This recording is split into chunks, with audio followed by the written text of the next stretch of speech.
Puji nama Tuhan, selamat pagi Bapak Ibu yang dikasihi oleh Tuhan. Puji syukur pada pagi hari ini kita boleh kembali bangun.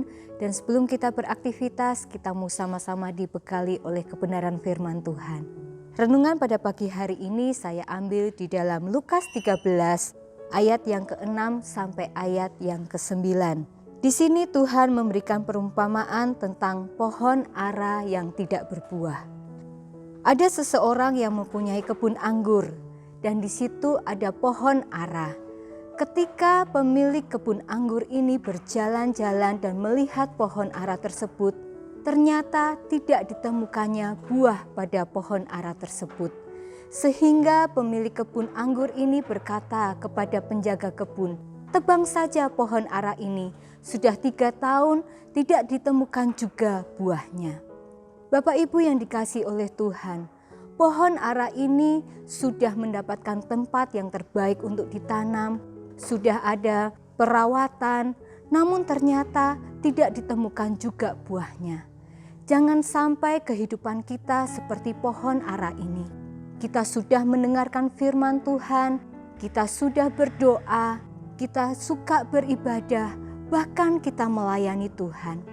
Yang Tuhan cari bukan keberadaan kita, namun bagaimana buah yang kita hasilkan dari kehidupan kita. Seperti pohon ara ini, dalam Lukas 13 ayat yang ke-7 berkata, "Lalu ia berkata kepada pengurus kebun anggur itu, 'Sudah 3 tahun aku datang mencari buah pada pohon ara ini, dan aku tidak menemukannya. Tebanglah pohon ini.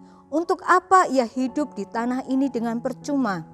Jawab orang itu, 'Tuan, biarkanlah dia tumbuh tahun ini lagi. Aku akan mencangkul tanah sekelilingnya dan memberi pupuk kepadanya. Mungkin tahun depan ia berbuah, jika tidak, tebanglah dia.'" Bapak Ibu, ada kesempatan kedua yang Tuhan berikan untuk kita dapat menghasilkan buah. Namun ingatlah, bahwa kesempatan itu tidak selamanya terbuka.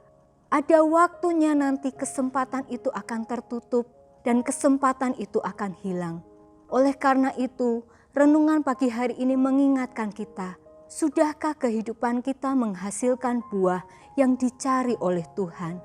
Jangan sampai Tuhan datang dan menemukan kita tidak berbuah. Kita sudah mengenal Tuhan lama, kita sudah beribadah kepada Tuhan sejak kecil, namun sudahkah buah itu Tuhan temukan dalam kehidupan kita? Biarlah ini menjadi perenungan kita, sehingga ketika Tuhan datang, Tuhan temukan kita sebagai pohon ara yang berbuah. Jangan sampai buah itu tidak ditemukan, sehingga pada akhirnya pohon itu akan ditebang. Biarlah renungan pagi hari ini boleh menjadi peringatan kepada kita. Mari sama-sama kita berdoa. Terima kasih Tuhan, kami mengucap syukur buat renungan pagi hari ini yang kembali mengingatkan kami supaya dalam kehidupan kami boleh menghasilkan buah yang berkenan di hadapan Engkau. Ada buah pertobatan yang nyata, karakter kami boleh semakin diubahkan seperti Kristus. Kami boleh memiliki kasih kepada sesama kami, hingga hidup kami boleh menjadi berkat bagi orang lain. Mampukan kami ya Roh Kudus, untuk kami bisa terus berbuah dan menyenangkan hati Tuhan. Kami berdoa buat bangsa dan negara kami ini.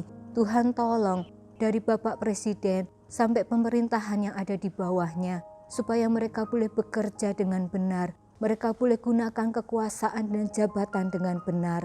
Tuhan tolong ya Bapa, kasih-Mu ada bagi bangsa kami ini. Pemulihan ada bagi bangsa kami ini. Hal-hal yang tidak benar, hal-hal yang melanggar hukum, biarlah Tuhan akan tolong ya Bapa, supaya para penegak hukum pun dapat menegakkan kebenaran sebenar-benarnya ya Bapa. Terima kasih Tuhan, terima kasih. Bahkan setiap gereja Tuhan yang ada, termasuk gereja GPDI COTW, Tuhan juga yang akan memberkati dari gembala sampai pada jemaat yang ada. Tuhan yang akan terus bekerja hingga kami boleh menjadi saksi-Mu yang hidup. Terima kasih Tuhan, sepanjang hari ini kami mau berjalan bersama dengan Tuhan. Di dalam nama Tuhan Yesus Kristus, kami sudah berdoa. Amin.